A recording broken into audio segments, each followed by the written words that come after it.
All right, so you just bought a brand new Honda. You're excited, you're pumped. You can't wait to show this off to your friends and family. But the problem is though, now you gotta make plans to go over there to show it off. And sometimes those new plans take you to new places far away.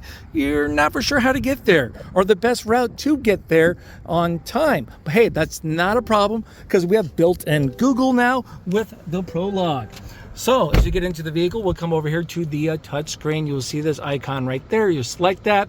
This all looks familiar. You got Google Maps. It's super easy to use. You can type in where you want to go. You can actually save those spots from there.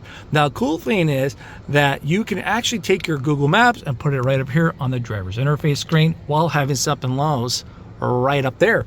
All you have to do is select this button. As I select it and select it, there it is. Now we're also going to have a bonus thing in here. It's going to be Google too for the voice command. So I can actually tap this button and say like turn on heated seats. Turn on heated seats. All right, turning on the seat heater for the driver.